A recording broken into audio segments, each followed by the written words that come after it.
I'ma show up. I don't ever slow up, no I don't take shit. I got no love for the fakeness. If you wanna play tough and wanna hate this, I'll always show. G'day you bloody legends, I'm back with another ripper video, another one that you guys have been heavily requesting. Why half your shirt's missing, Dylan?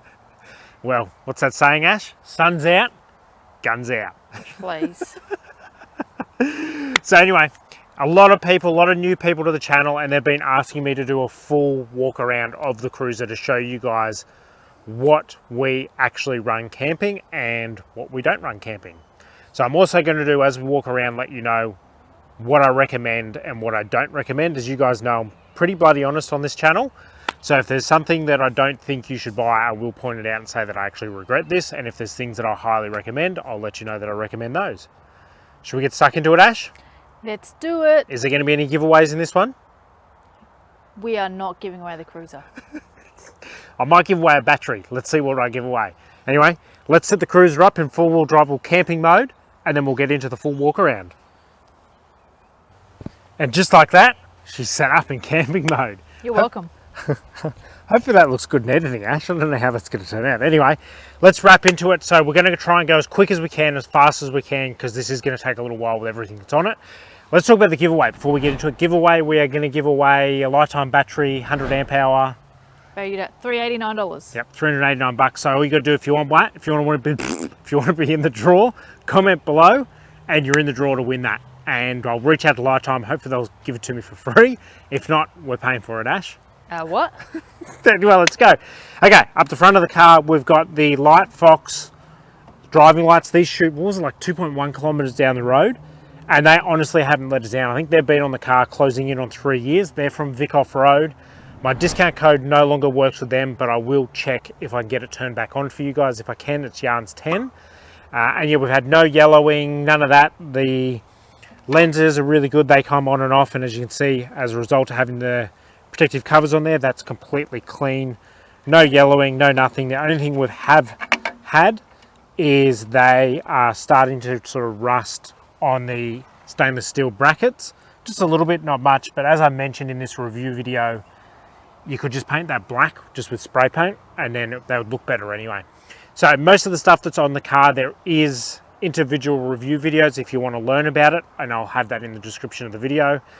The bull bar, that's just a Toyota, genuine one. We both hate it. We want to swap it, but we're sort of in a debate of what we go. I think ATD we want, but you want their standard bull bar. I want their Intimidator. You guys comment below which one do you reckon we should chuck on. Intimidator, which is like the big 4-poster, but it's missing the bottom bit of it, which I reckon looks mint. Apocalypse bar, you think? No, the Intimidator, I think the Apocalypse is the one with the bottom. No, I'm just saying what it looks. Yeah, it looks like it's ugly. It is mint. Anyway, move on. Ash just wants a standard one. Underneath, we have road safe recovery points, which do work if anybody's looking for rated recovery points. They do work with your Toyota bars. And then we have the Outback Armour 2-inch lift kit. So you can see that gives you I think that's your steering dampener, but shocks as well. Unfortunately, yeah, that hasn't been very good. So I ran on my MP300, I ran them, and it was brilliant. It made an absolute humongous difference. On the BT50, no good. It didn't make it any more softer or comfortable, and then on this, it actually made it worse. So unfortunately, can't recommend them. Moving around to the side, we've got the Safari R-Max. For anybody that doesn't know, this is basically a 4-inch snorkel. We don't run a stainless steel snorkel because anybody that has one will let you know that if it's on the driver's side, it is irritating as all hell. That sucking sound is horrible. Plus also, this is a front ram head, which means you're forcing air into your airbox, so you're going to get a lot more air than a Stano that has to suck it in. A lot of people get scared with rain and stuff. It's actually custom designed so the rain hits the back and falls out. That's what these grooves are, so don't be concerned. Don't turn that around backwards. It's fully designed. Safari's put a lot of effort into it to make sure the water and dust doesn't go in. That's brilliant. We run the traditional clear view mirrors. We like those because you get a big top mirror and then your bigger, smaller mirror. The new ones, your eyesight basically captures both mirrors and it throws out your eyes. So not a fan of the new ones. Love those and think they really suit the car. What are you looking at? Did you do tyres? Oh yeah, tyres. So Mickey Thompson Baja Boss. These are like an aggressive all-terrain. They're phenomenal. We're going to get easy over 100,000 kilometers out of them. I think I have no idea where we're at now, maybe 60, 70,000 Ks. So phenomenal. Yes, they're bloody expensive, but you will get, honestly, a lot of life out of them. They're not noisy. They're brilliant off-road. They have really aggressive sidewalls for climbing up stuff. Highly rate them. And then we just run just a standard steel rim. And that's because if we basically are off-road and hit something, you can whack it back into place with a mallet and get the hell out of there, versus you can crack your aluminium rims. And then we'll talk about the Oricons when we get in. Nothing else there. For bedding, we run, we've already got it out from our first take, Sanhema Air Swag. And the brilliant with this is literally, that is our swag double, and it fits in a canopy, no problem whatsoever. It is really compact. That video is blowing up at the moment. And then that's from Vic Off-Road as well. We don't run the air mattress in it. I'm not a fan of air mattresses. They hurt my back. So we found this Wanderer, which is BCF's home brand tent. So Wanderer do a self-inflating mattress. The advantage to this one is if you get a hole in it or if it leaks, it actually inflates. It doesn't deflate with a hole in it versus whatever the brand is. I've got a review where I smashed the other one that we had that deflates. So that I recommend. The only downside to it is massive, so that has to live in the car when we go camping. We run the King's standard drawers. Anybody that follows me on Instagram would have seen that these came broken and busted, but I fixed them all up. And I actually don't mind them, eh? The only downside is there's no lock, and if you pull it out, they can pull too far, and you can basically rip the whole drawer out. There's no stopper or anything to keep it in. That's the only downside about it. And these are our lights. We don't have any lights fitted to the canopy, as I couldn't be bothered running cables and having cables everywhere. So same thing, Vic Off-Road. We got these lights. A lot of people make them, and they're brilliant, orange and white, and we can basically strap them anywhere we want, and they are super bright. Highly recommend that for camp lights rather than getting it all wired up. We just run King's pots and pans that have a removable handle, King's sink, King's food bags, paper plates. We recommend that. That way you can just throw them in the bin. I know, not very environmentally friendly, but much easier than washing up. And then anybody who follows Gibbo's Road Trip Adventures, she actually makes these, which are brilliant, and we put them, I can't remember, I think they're for, if you have like hot soup, you put your hot bowl in and it doesn't burn your legs, but we use them in between our pots and pans to stop them scratching, and they're brilliant for that. This is a really cool idea, just from Kmart. I think it costs like 10-15 bucks, something like that. Cheap. Yep, super cheap, and it's your full utensil set, all in a nice little bag, chopping board, knives, scissors, everything you need. That just sits in there. We do have some XTM backup lights, which just plug into a USB. The batteries, as always, running Litime. They're the Bluetooth version. They're phenomenal. 100 amp hours. I've got two joined together in my Bluetooth app. I've actually linked those in one, so you can see it as one battery. Hardcore control panel, which I really rate. So that gives you two USBs at the top. You do have a volt display there, but for lithium, it's pretty much irrelevant. And then you've got a couple of USBs and 4 Andersons at the bottom. Really like that. King's 1500 watt inverter. That's purely just to run Starlink. And then this USB is for something that I highly recommend. Everybody should have one of these. So Litime, discount code for them, eh? Yarns05. I think they only give 5% off. But this is a 40 amp DC to AC charger. So you plug it into 240.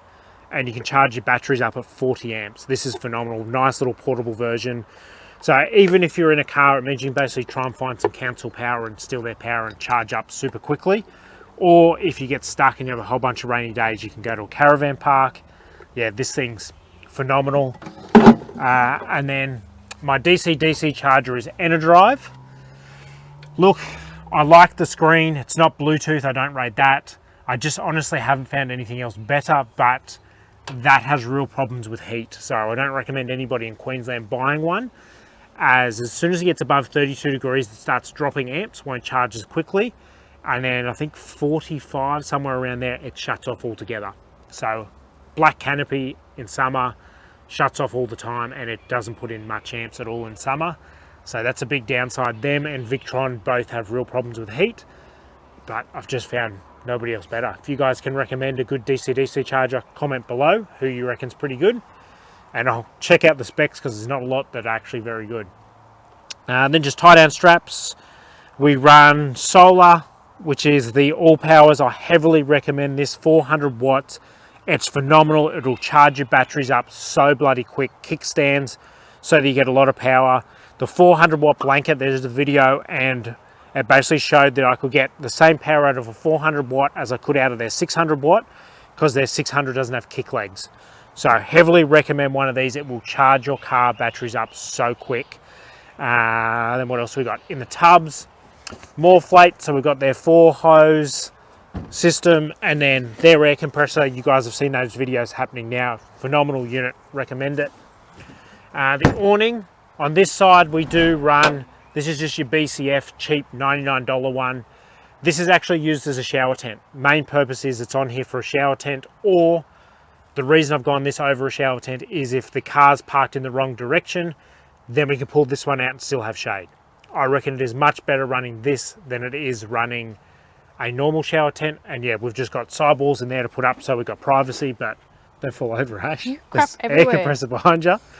But yeah, most of the time, you guys are probably getting to know this. Ash and I don't use the sidewalls and we just go nudie outside. Then we've I've got done that once. Thank I you do it very all the time. I much. got busted at Fraser. Who cares? Then I've People got wanted to know what the boxes were. the boxes. So they're Pelican from Bunnings, and we went those because they're literally, it was really hard to find something that was the exact measurements to fit after the tire. So Pelican, they work, fully lockable, fully dust proof, waterproof, rate them. Then the only other thing we got on this side is our Coleman stove, which is brilliant. No, what does everyone use? Induction? Nah. Don't use induction, man. Just carry a gas stove. Like, why drain your batteries? That's stupid. If you get rain, you can't top them up. Nah, gas. Spare tire. The train canopy is an MW. You guys have seen that. Bad customer service, but the build of the actual train canopy is really good. I do recommend the build quality of it, just unfortunately not the customer service. On this side, we've got our shower, which is the Camplux Nano 3. I think they actually give a discount code of 15%, yarns 15, but it'll be below. This is phenomenal. We'll be doing a follow-up video from Cape on this. It is such a good unit. The little gas bottles, rather than using the big one on the dual car, this is such a better idea. And anybody who sits there goes, oh, then you're going to go through them really quickly. 8 days, 1.5 we went through, and we've basically, if you look in there, Ash, we just carry a whole bunch of spares, so we're never going to run out. But I love those little gas bottles. On this side is just all recovery, so we run Max Tracks, all soft shackles, no metal D shackles, and no snatch straps. They're all just the torsion ropes. Everything that's basically safer to get you out. None of the dangerous shit. Don't run the dangerous shit. We've come past all that. In this side, King's fridge, that's the 60 litre. You guys would have seen the video. This thing is absolutely phenomenal.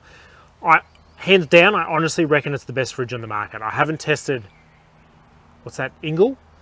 They're the only ones I think with a Japanese compressor. They're probably really good as well. Camera straight, Ash. But they're like a bazillion times the price. So don't worry about buying an Ingle. Get yourself one of these and it won't let you down.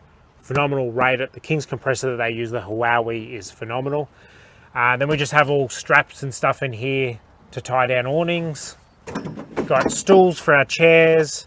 This is brilliant. You just pick this up from Bunnings. We use that when we're showering, so you stand on it and all the dirt and sand and stuff goes through and your feet stay nice and clean, and we've had that like 5 years and it's not going anywhere. So that's brilliant. Get that from Bunnings. Onto our actual camping area. Vic Off-Road Sanhema table, super old. As you can see, we've used it for painting, for doing fit outs. Yeah, we've trashed it and it's still kicking in, no problems. I've actually grinded a bit of it away. Really good, packs up super small and it is incredibly light.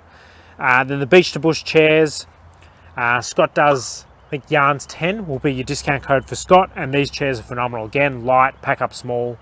Ignore this, I had What happened there? Did you let one rip, Dylan? my last live, I sat the fire ignition thing on it and forgot that it would actually burn through. So they're really cool, rate those. Then we do actually use this a fair bit. I thought it was going to be small and useless, but it actually, because it's so small, it lets off more heat. You sit closer to it and you're nice and warm. So that's the grill's fire pit, and we've cooked on it a whole bunch of times, and it's brilliant to cook on. The awning, probably no secret, everybody knows that I hate this thing. Look, I carry on a fair bit about it, and it does have a big downside. It's not actually freestanding, which annoys the shit out of me. They shouldn't advertise it as that. Because without that, it drops down crazy that I don't fit under it. And if you get wind, this whole thing is going mental. So it's not freestanding at all. As an actual non-freestanding awning, it's pretty good. It's really quick to set up. It's got lights, orange and amber. It uses next to no power on the lights. Everything's actually pretty strong apart from those shitty brackets. They give you lights on all of the arms, which a lot of the other awnings don't do. So you get light fully under here. The color I love. It's just unfortunately that bracket piece of shit. They should change them. And everybody knows about the customer service saga where they let me know that they had a whole bunch come into the country where they'd stitched the fabric in the wrong area and they didn't recall all the awnings. They've just left it for people to return, and still 3 years on I'm getting messages from people seeing that video going, I've just picked one up. So they should have recalled it. It was disgusting behavior from them, and I just can't back them, unfortunately. If Darshi ever came to me and said, we'll give you $1,000 to join up with us, wouldn't go with them. Shocking company, and I don't think you guys should support them either. They shouldn't be doing stuff like that. Into the inside of the car, and then we're done. Are we going quicker, Ash? Just. So we got the seats. They're from Carmen's Auto Trimming. I reckon he'll give you a discount if you mention that you saw this video and Dylan from Off Track sent you down. He'll probably give you a better price.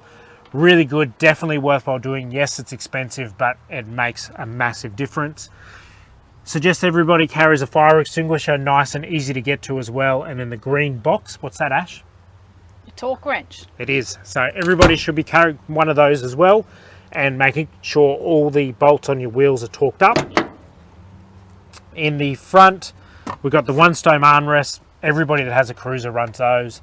Dash mat just to make it look nicer.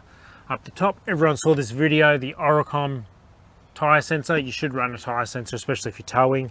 This is a really good one. We rate this. So that's the Departments of Interiors that fits the scan gauge, and I love having the scan gauge down there, and obviously we run the scan gauge.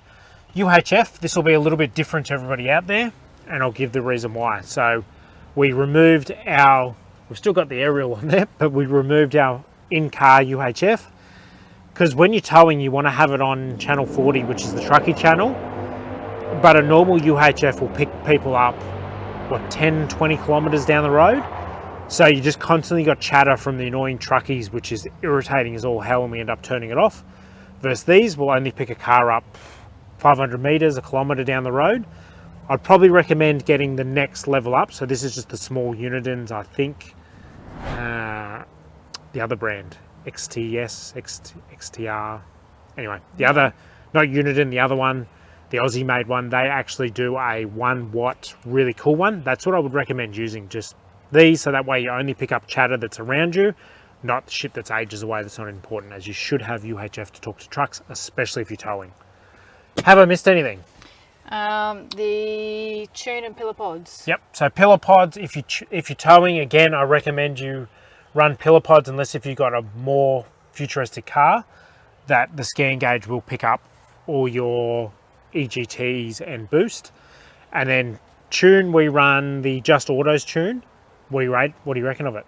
10 out of 10. Yep, it is, yeah, it's expensive, but it's well worth it. You get a stock tune, tow tune, power tune, and a couple of other tunes that aren't worth it. But yeah, there's 3 that you will use, and you will use them all the time.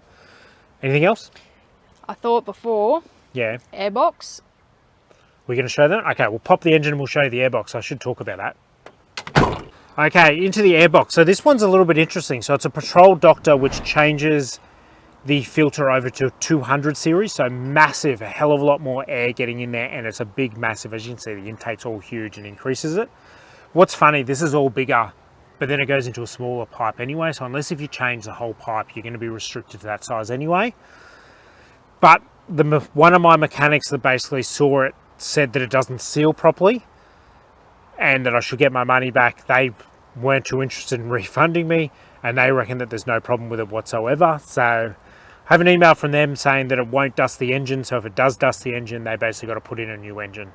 But yeah, I'm not sure if that mechanic was right or not.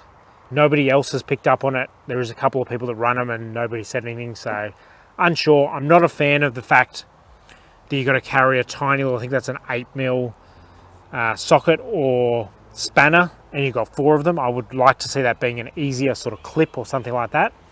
And the only other thing I've done is all my power. You guys know I rate, so the only one that is a fuse I didn't put in. All the rest I've run, and they're all circuit breakers. So that way, as you can see, I've actually got 2 turned off and only 1 running. So that's the DC charger running, and then I've got 2 Andersons going to the rear. So I've got 2 powers going into the caravan. If I have all 3 on, you actually lose power. So that's why it's really handy to have circuit breakers, as I can disengage. Versus there's a 3rd power going into the car, which isn't doing anything, but that's actually draining power from my alternator. So definitely recommend running circuit breakers. There's a lot of people out there that say, oh, the heat makes them trip. Heat doesn't make them trip. I've never had that happen before. I've run circuit breakers in 3 cars. I've been up in NT in hot Queensland and they've not tripped. They're honestly so much better than fuses. You don't have to carry spare ones. And if it does trip, guess what? Just click it back on. No biggie. Versus if your fuse blows, then you got to get out tools and change it. Fuse is shit. Anything else? No catch can. Who is it? Just Autos. They actually, if you have a catch can, they remove it because they don't recommend it because it reduces the oil flow. And they do the bypass anyway. They'll get rid of the part where that dirty oil's going back into the engine, and no fuel pre-filter either. They will remove your pre-filter as well because it restricts fuel going through the engine bay if it's tuned as well.